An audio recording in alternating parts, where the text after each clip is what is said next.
Let me be serious. With serious face. We're recording. Serious, it just... Go on, run. Okay, so hello everyone. We are joined with Francis Petrini from Screens of the Sun this week. We met Francis back, I can't remember, what year did we meet him, guys? 2018. 2018. February yeah. 2018. 2 years ago. That's right. So we met him 2 years ago at a live circuit gig at the Rocksteady in Dalston in London. Screens of the Sun are a two-piece band, and we are joined with the singer and guitarist.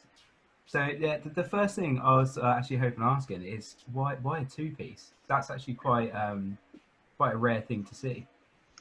Well, actually, when we started to play, we randomly met in the streets of London because I was busking and Mimi was on his way to go to the Abbey Road Institute, and he saw me play. So we started to text each other about music taste or whatsoever.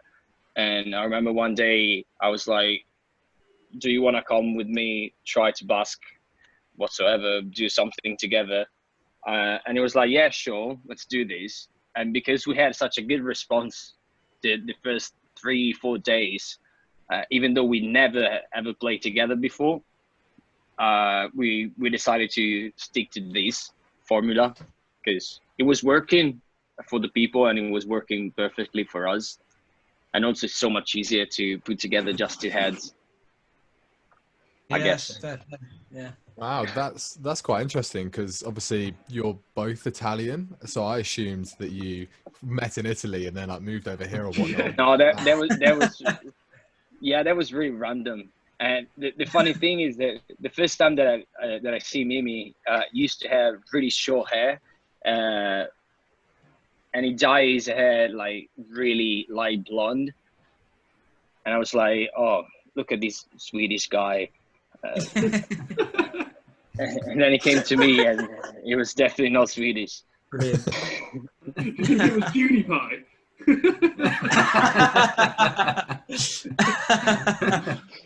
Oh, amazing. That's But funny. yeah, no, the funny thing is that we found out probably last year that actually there was a day where me and Mimi already met each other, which was like back in Bologna in 2008. The first gig of 30 Seconds to Mars that I went to. And I remember that I saw this guy with really long and black hair wearing eyelines. And then I saw a picture of Mimi from that gig and I was like, wait a second, you were that guy. So like we found each other 10 years later randomly. That was a sign. So weird. That's Yeah. That's Brilliant. But I mean, you probably have described about 50% of the people at the 30 Seconds to Mars concert.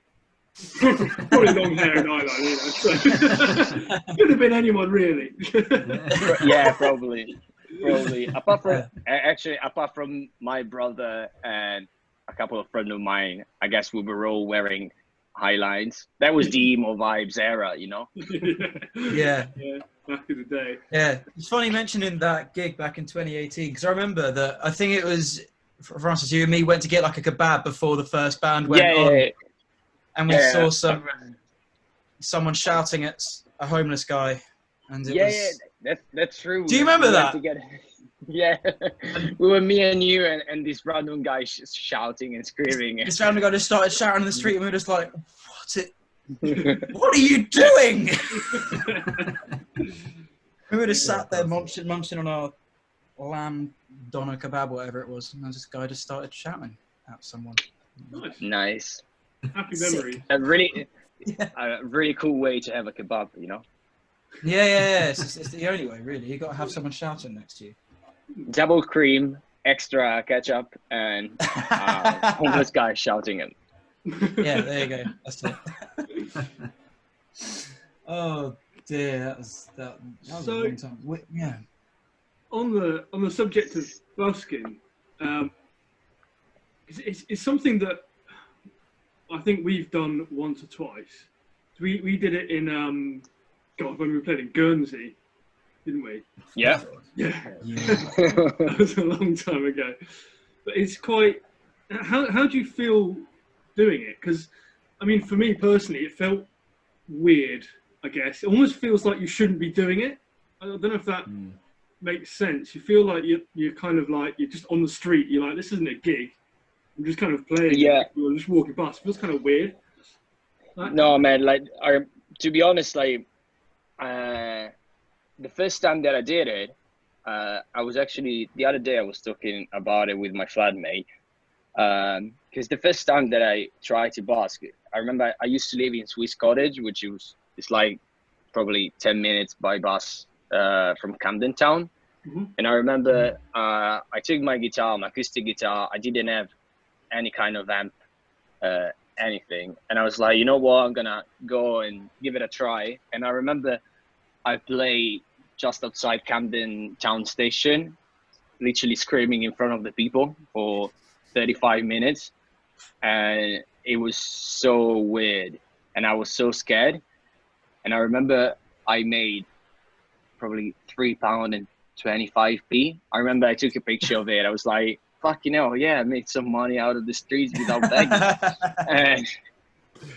and then, no, I mean, but jokes aside, I think busking is really weird, but it's also so much helpful, like to get the security and to increase the way that you're talking with the people and new audience.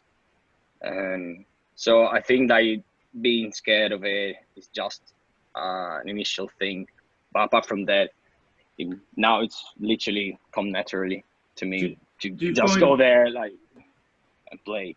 Yeah. Do you find gigs easier now compared to busking? Because at least you know everyone's coming paid to see a gig. Do you know what I mean? Yeah. Yeah. Yeah, it's really weird. Because obviously, lots of people that came to see us inside a venue. Actually, I was always like, and most of the people that they came, I met them because I was busking. And every time they were buying the ticket, I was like, just to let you know, the thing that you're gonna see at the gig is gonna be completely different. I'm not gonna sing, because you know it happens already that I've got a couple of people that they were like right in front of the stage, and they were like shouting, "Please play Mr. Brightside." Yeah. Just because No. they saw me play Mr. Brightside in the street. I was like, well, no. Absolutely not.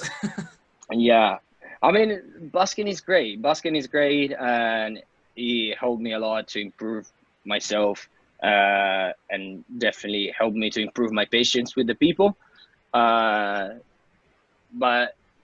I promise you, it's really frustrating when you like you're there playing the best tunes, you giving out all your best, and people are like, oh, but you don't play at the Sheeran. Why you don't play at Sheeran? Please play me at the Sheeran. I had a couple of girls once. They were like, can you please play me Beyonce? And I was like, Yeah, let me just whack out single ladies. Go on. Yeah. And now the funny thing is that I remember actually me and Mimi, we were performing outside Tottenham Court Road, and we were playing My Hero by Foo Fighters. And these two girls literally after My Hero, oh my God, can you play me Beyonce? I was like, what's the correlation between My Hero and Beyonce? It's a big difference. Yeah. So, have you got like a favourite spot you guys go to? Yeah, probably. I mean, Trafalgar Square has always been my favorite spot.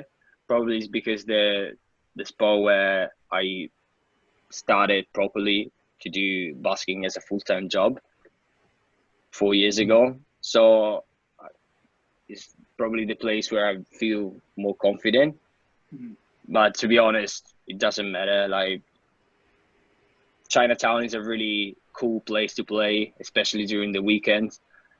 Piccadilly is fun, but Piccadilly sometimes is also called the Ed Sheeran spot, just because loads of the people there are going there. Most of the tourists they are going there. They're those that are usually requesting Ed Sheeran songs and really popular song. This is why these last 6 months, every time I was passing by, the only song that you could hear was Cello. Oh no! You can't even imagine how much I hate this song now. Because before that it used to be Hallelujah, and then from Hallelujah it became what's the song by James Bay? Let It Go? No, Let It Go. It's by Frozen. What's it? River. All about the river, isn't it? No, that's too difficult. It's don't let it go, don't let it be. Let It Be, Let It Go. One of those. Yeah, I know. Whatever. One Let of It Be those. is So Enya, isn't it? I think so. Yeah, Enya. Enya. No, but see, Nice. but no, there was Hallelujah. That song by James Bay, and then Ed Sheeran, and these last 6 months was just Shallow. So I was just wondering, like, how you are dealing with, because obviously you just mentioned that busking is your full-time job, but you know, most people are locked away at the moment. Like, how are you finding that? Oh man, it's so hard. And, you know, like the funny thing that I actually the last time that I went out busking was almost at the start of March, because there was I mean I used to go pretty much every day outside busking, and I saw that the people that they were walking by, from maybe 300 people a day, they became like 250, 200, 150, and it was like always less and less. Oh God. And I reached a point when I was like, there's no point. We were like most of other buskers, we were just playing for no one. It must be so strange watching that happen. Like, oh man, people. no, seriously, because it was so weird. Can you imagine Leicester Square on a Saturday afternoon, completely empty? Crazy. No. Like it was like this is crazy. This is crazy. It was like screams from the sun playing for no one. And so you know what? If I have to like break my back carrying on the trolley every day, I'd rather stay at home. There's no point. Maybe when you stay at home, you could do some Ed Sheeran covers, put them on YouTube, make some money that There we way. go. There you go. You've been doing quite a few Instagram live videos. Yeah, man. But it's so weird for me because I'm so used to playing in front of people. Yeah. And me playing in front of on my phone is so weird. And also, last time that I tried to do it, a proper live with all my busking equipment, like my neighborhood went in the garden and she started to scream, "Shut up!" So I was like, right? What a miserable bitch. You see all these like videos from like Italy where people like singing on their balcony and stuff. You come to the UK, it's like, fuck off! Shut up! So after that, I was like, you know what? Whatever. I'm all right. Yeah. I'm just gonna take this time to learn how to cook some cake. Everyone's Everybody's doing that at the moment. Everybody's making banana bread at the moment. My sister. No, I never had banana bread. Is it good? Yeah, it's pretty good. Yeah. I'm more like a classic guy. I prefer like the classic apple pie. Fair enough. Cool. Guys, we may have to interrupt and restart because I think it's gonna run out in a minute. It said this before, but it automatically renewed, so I'm wondering whether we'll be okay. No, I think. Well, I've got like. Yeah. I'll be alright. Okay. Let's wait All for a little. If it cuts us off, it cuts us off. We'll carry on. Yeah. There we Sounds go. good. I was supposed to go to see the Killers live this year. Oh god. But don't worry, my gig has been rescheduled for June 2021. Hey! Oh my god. I've got. That is a long way away. Yeah, I But, was going to see Foles. Oh man, Next weekend, actually. what are you gonna do instead? Not see Foles. Probably make some Watch some banana live cake. videos and cry. Oh my god. So, I was sort of stalking through your guys' Facebook. Yeah? As you do. And so I saw a couple things. One is something I remember vividly, which was you guys playing outside of 30 Seconds to Mars concert. Well, people were coming up, and Jared Leto coming out and joining you guys. That's insane. Best day of my life. Best fucking day of my life. That's brilliant. Because you know what happened? It was actually, this is really fun. It's a really interesting story. I have just to take a couple of steps back, right? So when we went to see them at the O2 Arena back in March 2018, yeah, a month after that we played together, we went to see them at the O2 Arena, and me and Mimi, we ended up in the first row.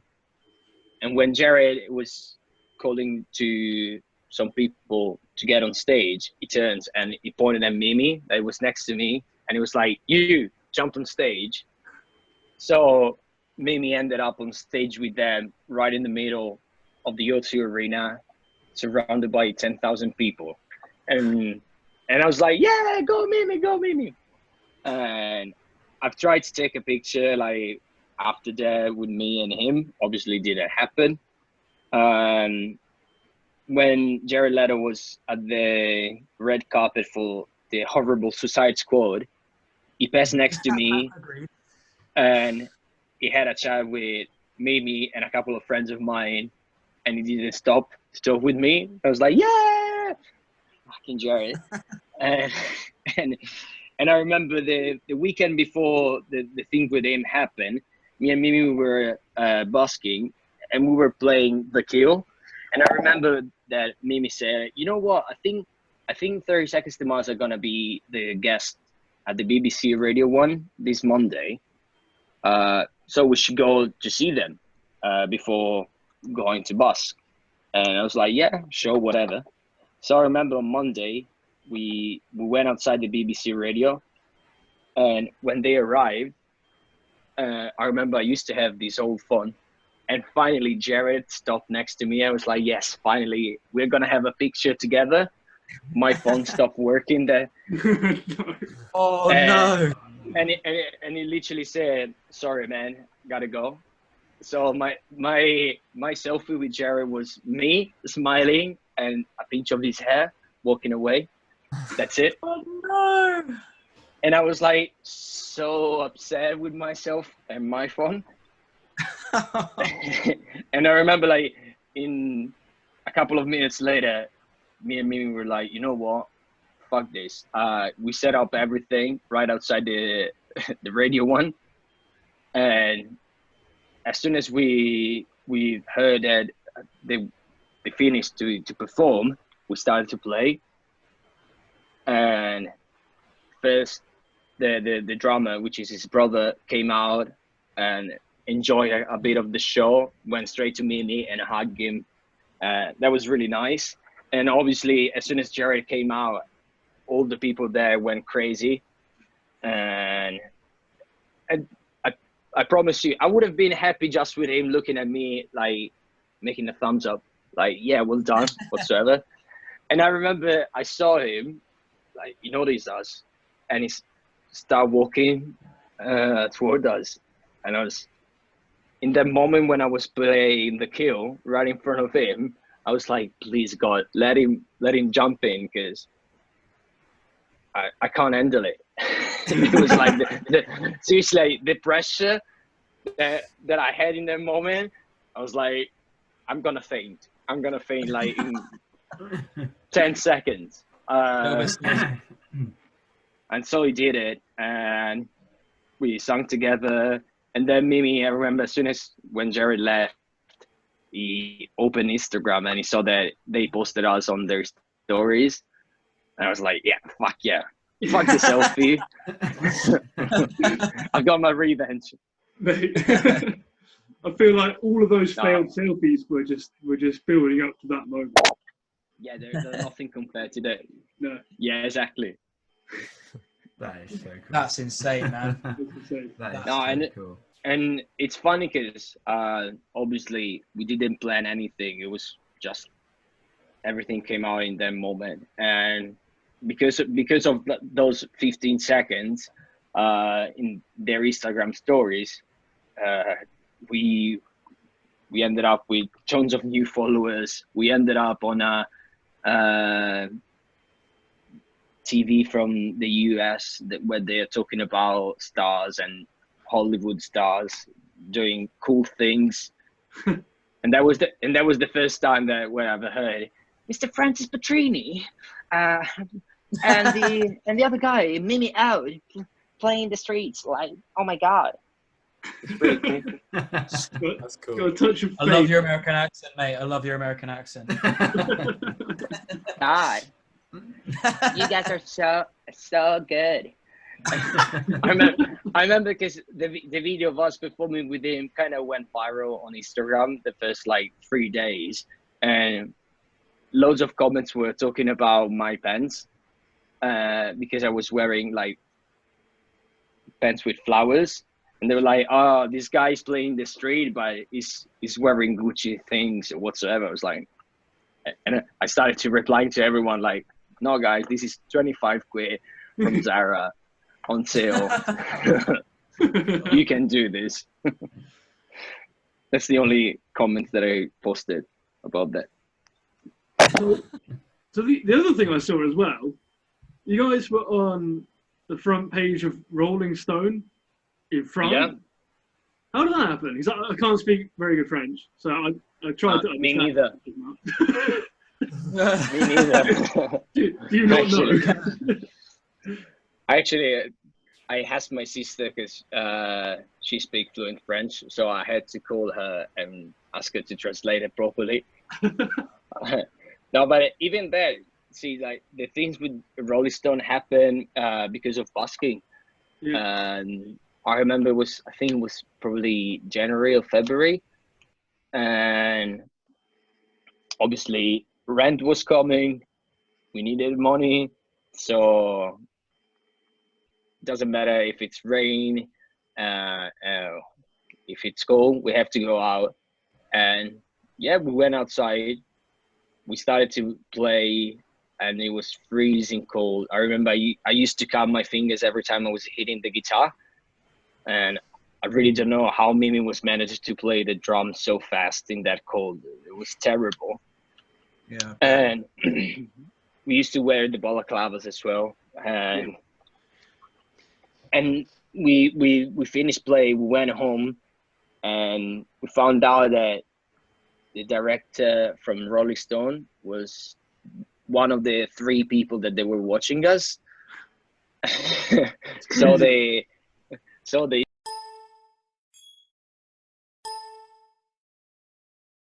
just trying to reconnect my brain. Yeah. All right, well, we're back on again. Sorry for the interruption there. We haven't paid for Zoom, so got ourselves Damn to it, blame. Come on, Zoom. Everyone is doing something for free now. Why not you? We're tight asses. Come on. All right. So I think you were saying about when you were busking and the guy from Rolling Stone. Yeah. she saw us performing during that day, and as soon as we went back home, we got a notification saying Rolling Stone tagged you in a post, and I was like, oh, maybe it's a spam or whatsoever. Yeah, but then I clicked on it. It was us performing outside Tottenham Court Road Station. So we got in touch with them, and they were super nice. Like, oh, guys, the fact that you were there, no matter what, it's really cool. And the fact that live music is still alive in the streets of London it's something unique. This is definitely dedication. I didn't say to them that was desperation, not dedication. But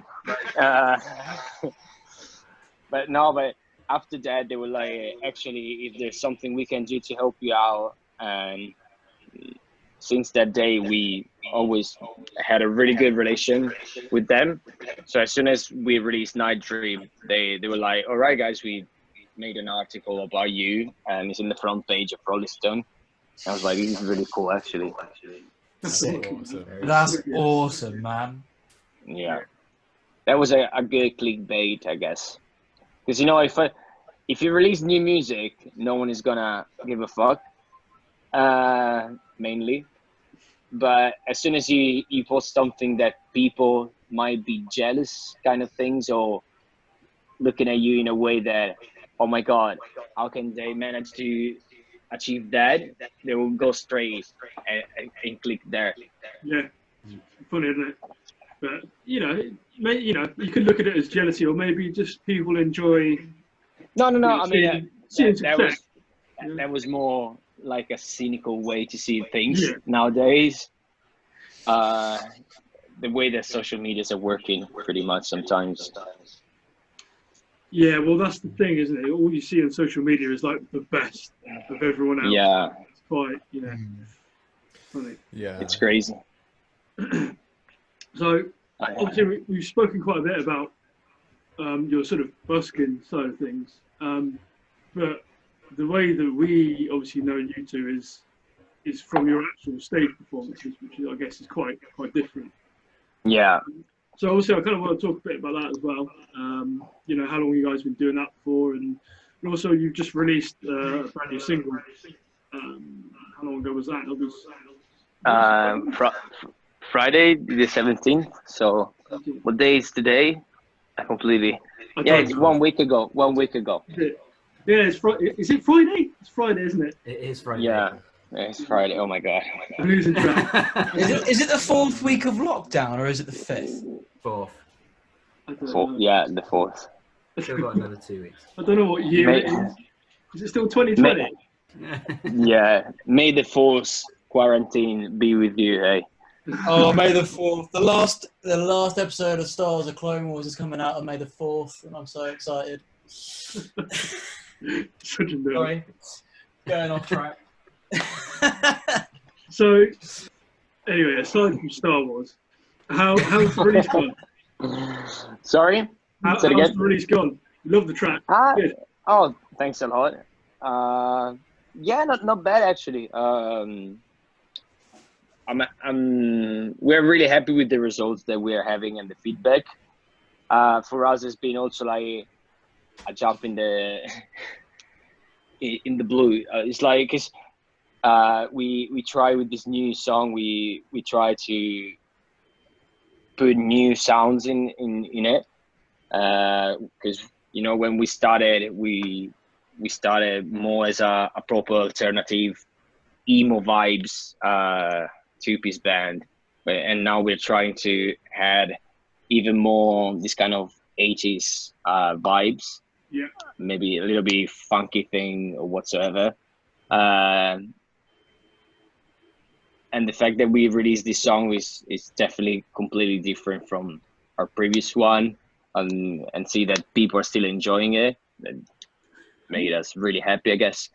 You can still hear that it's you guys though. But I know what you're saying. It's got more of that sort of synth pop sound in it. But yeah, I mean, because to be honest, I'm the one more rocky, and Mimi's more into the pop productions, because he's the one doing all the production and all the mixing and mastering, and most of the arrangement that I don't do, he's the one who's doing it. And I think that this is more like a really good 50-50 kind of thing.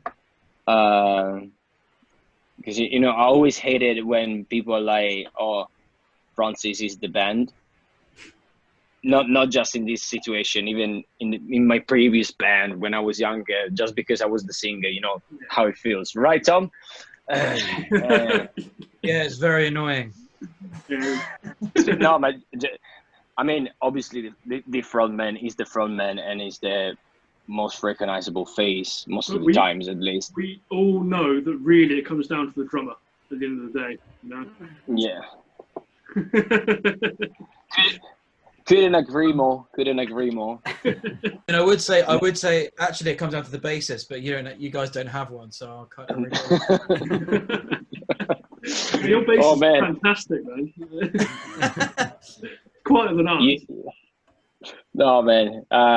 Bass players are tough to find.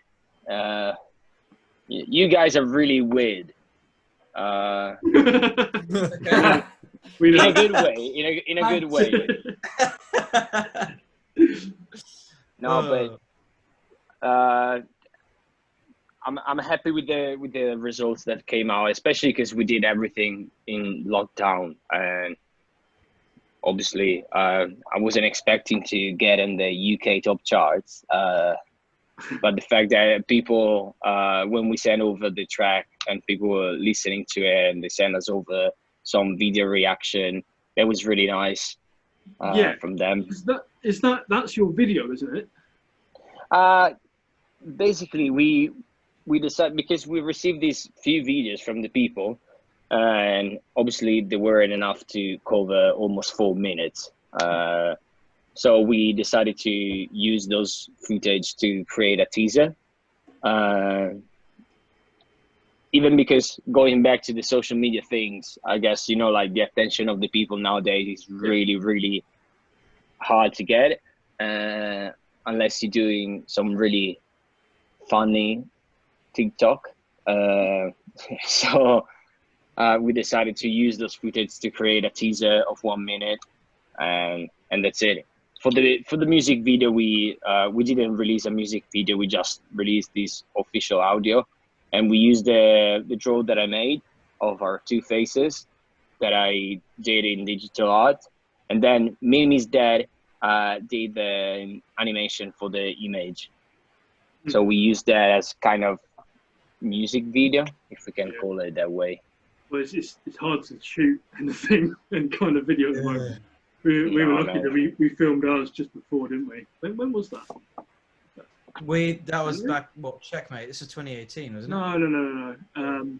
February for Away With You. Yeah. Oh, wait. I thought we were talking about the one we just for the gig. It wasn't long before. So we're quite lucky for our next release. We've got a full video.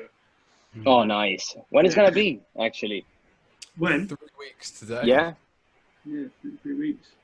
Nice. Because, you know, I have to tell you, like, I really, really enjoy the song "Look at Me." Thanks, man.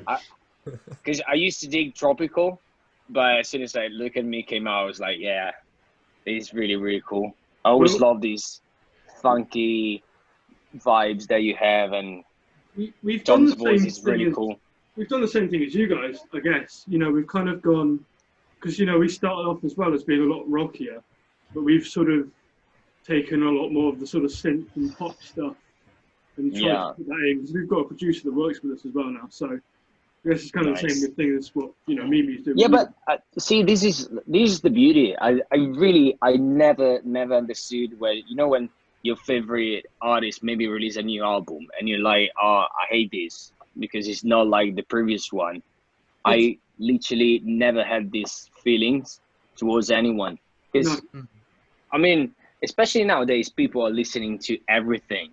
Like, if you check my playlist, you'll find from Jeff Buckley to Post Malone or whatever, Beyonce. just because I wanted to learn the song from the girl that asked me for the during basket. But no, but seriously, and if you want to play a funky song, if you want to record a funky song, and then you want to try a little bit more metal, maybe not metal song, but still a little bit heavier, why not? That's still cool. This is what I think as well, because I think it's sort of like showing that artists are experimenting with the sound and trying to push things forward. Every time it changes a little bit, at least they're not staying exactly the same and just doing the same thing over and again. You know the Arctic Monkeys album, Tranquil, whatever it is. Tranquility Base Hotel. Yeah. Oh yeah, I love Everybody hated that. I quite like it. I love that. I like it. I think it's great. Great album. I'm not a fan. No, I can understand why people hate it, but at least they tried something new, you know? It was. But you know what? Like, probably because like you take an example like Arctic Monkeys. I never been so much into them. I obviously like their big hits, but when the last album came out, I was like, I really enjoyed that. It was probably the first album that I sat down and listened to it properly. So maybe that's the reason why. Who knows? I mean, I love Arctic Monkeys personally. Yeah. They're really good. Like, nothing to say about that. No, it's just one of those bands that have got hits after hits. You don't even realize how many. For me, anyway. No, that's true. And also like the way that he writes songs is the guy definitely know how to write a song. Yeah. That's the thing. That's the thing. So, to be honest, sorry, say it again. No, that's all right. I mean, I was just going to sort of move back to like your sort of live performance as well. Kind of just wanted to speak to you guys, well, to you, because Mimi's not here, just about some of your gigs and some of the best gigs you played, some of the worst gigs you played, what your sort of rituals are, things like that. All right. Well, like I can tell that I've got probably two of my favorite gigs. They were the one that we did at the Camden Assembly for my birthday last February. And that was really, really cool because we almost sold out the entire place, which for us was a really good achievement. And it's really cool to have that feelings of having tons of people singing back at you. That was the first time that few people were singing back our songs, and this is probably the reason why I still remember as one of my favorite gigs, if not the best. And another cool gig that we did was the one that we played back in May, where we decided to do an unplugged show. Nice. And that was really, really interesting because what we did was we decided to do a silent concert. So we rented all the headphones, and everything was connected to this mixer with this monitor that was sending the signals to all the people that they were there. So everyone was sitting down and listening to us through the headphones, and that was a really cool and unique experience. That's amazing. Yeah, that was really cool. Where did you do that? We did it in this place in Elephant and Castle. I can't remember the name, but basically it's not a proper venue. It's actually an art gallery. We rented the place and we turned the art gallery into this really crazy venue for one night. And it was cool. It was really, really cool. We've got all the neon surrounding us, and everyone was sitting down, drinking and chilling and listening to us through the headphones. That's awesome. Have you got footage of that anyway? Yeah. We also did the cool things that for that night, We also did this live stream on Facebook, using different cameras. So if people couldn't come there, they probably have seen us through the live, especially because we had like, I think 60 or 70 probably headphones, because they're really expensive though to rent as well. But the cool thing is that we sold out all the headphones, which is a good thing, and people really enjoyed that. I guess it's a new, different ways to experience a live gig, at least for one night. Obviously, we had to change everything. I mean, Mimi was playing the piano instead of the drum and everything. Oh, really? Yeah. Mimi was playing the piano and the synth, and I was playing the acoustic guitar. That's a very professional way of doing it. It's quite cool. It was really interesting. It was really interesting, and this is probably the reason why even that one is one of my favorite gigs that we did, because it was completely different from what we're usually doing. Yeah. No, that's cool, man. That's really cool. Very cool. So, have you ever had any like real disaster gigs? No, they're perfect. No, trust me. Like every time there's always one thing, you know. I don't know, especially.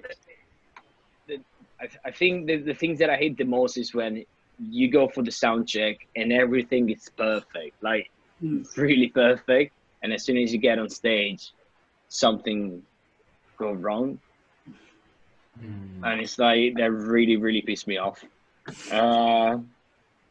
But to be honest, we didn't have like a really disaster gigs, but we had gigs, like we played gigs where there was literally like 4 people for us.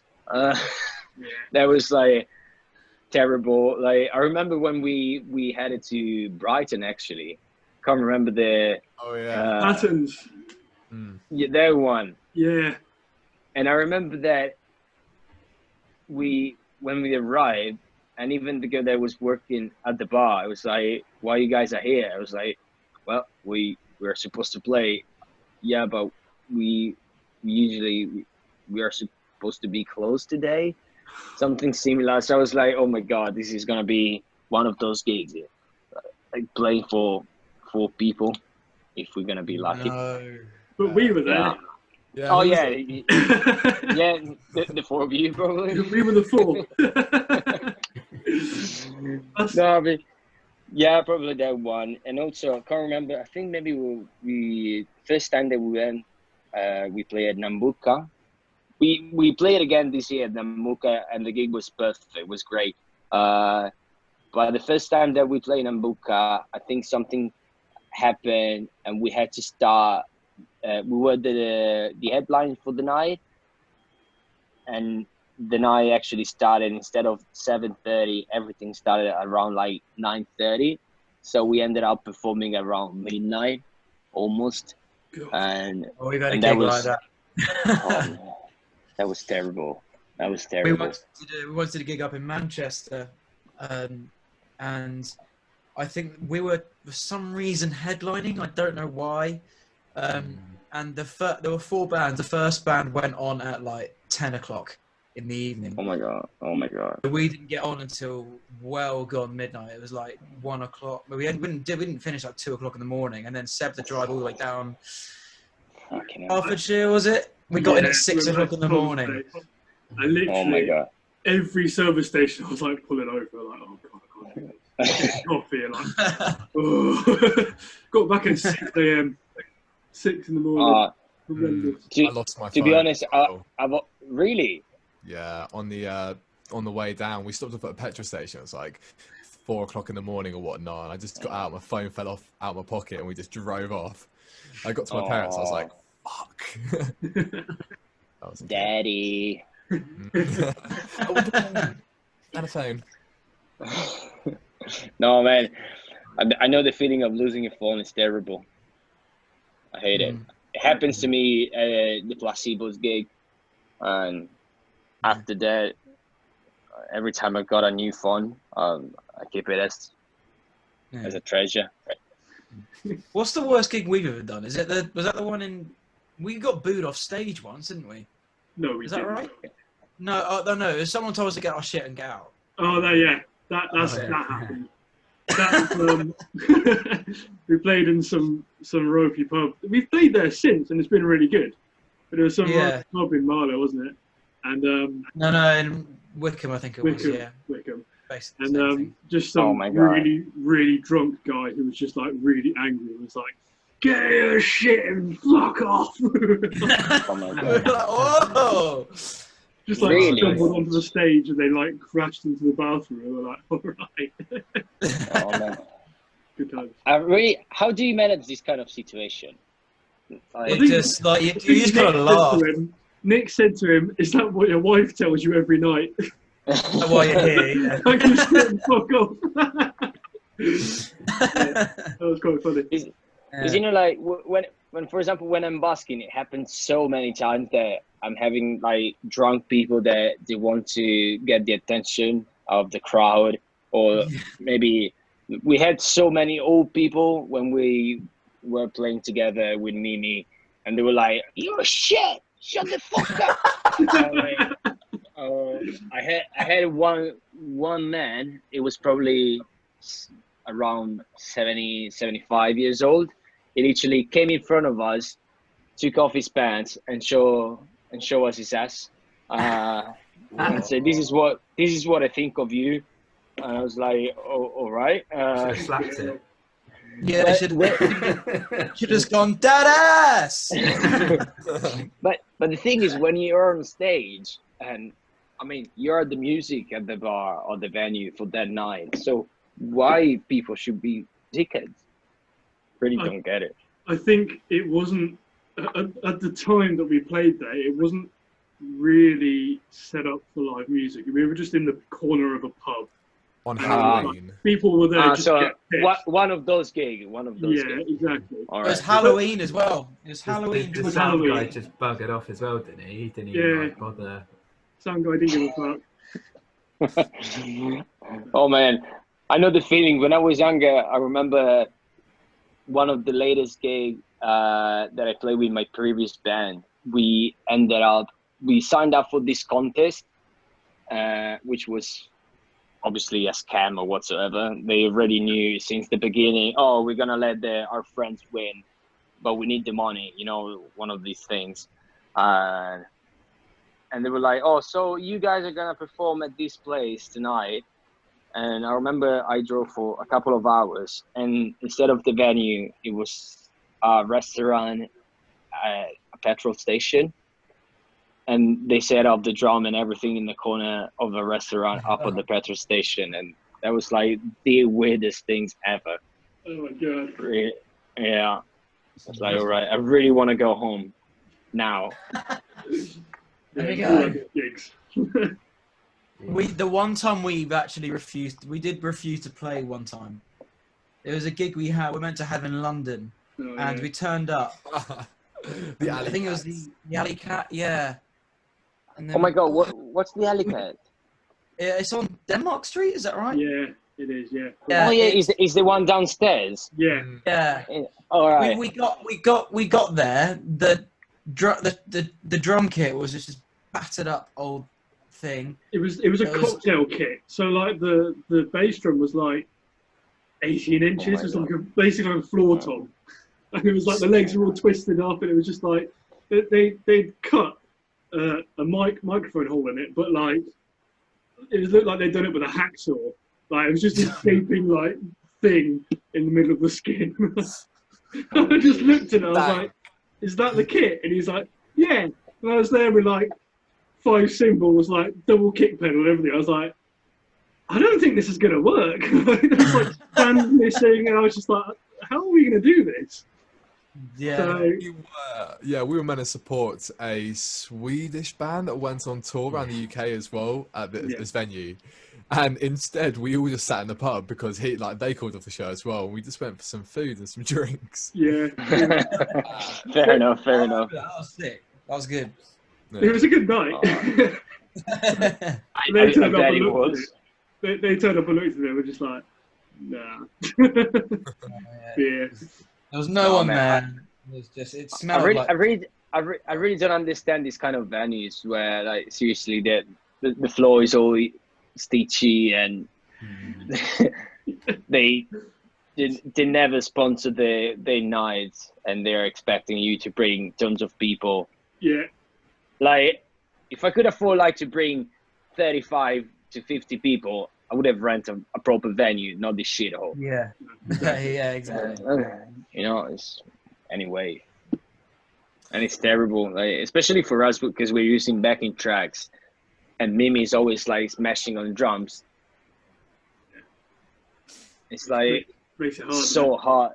so hard. The only things that we're always asking to the sound guys is one thing: please put the backing tracks really high, and they all pretty much always never do that. No, we have the same problem as well because we've got backing tracks as well now. It's never really? the right, Nice. never the right level, is it? Yeah, exactly. I mean, it's like if I'm asking you to put the backing tracks at this level, that's all you need to do. Yeah. It's hard. Easy. Right. It's like a whole other instrument, isn't it? You gotta treat it like it's another guitarist or another singer. Yeah. Well, exactly. Yeah.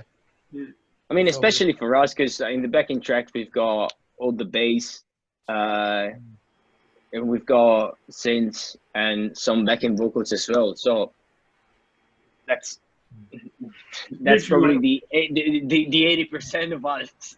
It's like half a band. Yeah. When you're making the backing tracks, do you record bass into that, or do you do it all electronically? No. We usually Mimi. When was it 3 years ago? Bought this really, really cool Fender Precision bass, and it's always him playing the bass, pretty much.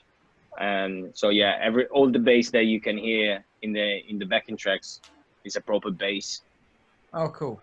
That's good. Yeah. Let's make Nick happy. That's made me happy. I'm happy with that. Cool. Cool. Right. Well, our timer has just gone off, saying it's on the countdown now for when it's going to cut out. Thanks again, Zoom. Thanks again. So before we all go, Francis, we have a tradition. All right. Of having all of our guests naming the episode. So, all right. Have you any thoughts for what you want to name this one episode? Hang on, let's just tell them what the two previous episodes were called. So that we had the first one was, No. All right. So the first one was 5 guys talking absolute bollocks for just over an hour. A strong start. The second one was this isn't a podcast, it's a vodcast. I like that one. Apparently. So, Francis, over to you. All right. Damn it, I've always been terrible finding titles. What about how to deal with Zoom and while drinking tons of coffee? Sounds good to me. That's a Take good it. one. Yeah. Feeding the Zoom and drinking coffee. Sounds good to me. Why So, not? Why Francis, not? If you guys are happy with it, I'm happy with it. brilliant. Cool. Honestly, thank you so much for joining us, Francis. And, Guys, thank you so much. That was really lovely, and hopefully we're gonna have the chance to play on stage together as soon as these fucking things would be over. Yeah. Hopefully before 2021. Oh yeah, and we're gonna put the backing tracks really, really high. Yes. Mate. Yeah. Just backing track. We'll all go and have Just a make pint it in the backing corner. tracks and just walk off Yeah. stage. That'll be fine. Let's Cool. go have a kebab. Cool. All right, Cheers, man. Francis. You're a legend. Thanks for joining us. Cheers. And best luck with the release of Down Down as well. Thanks a lot, and I'll see you soon. All right, much love. See you soon, dude. Yeah. See you Thanks for later. this beautiful moonlight.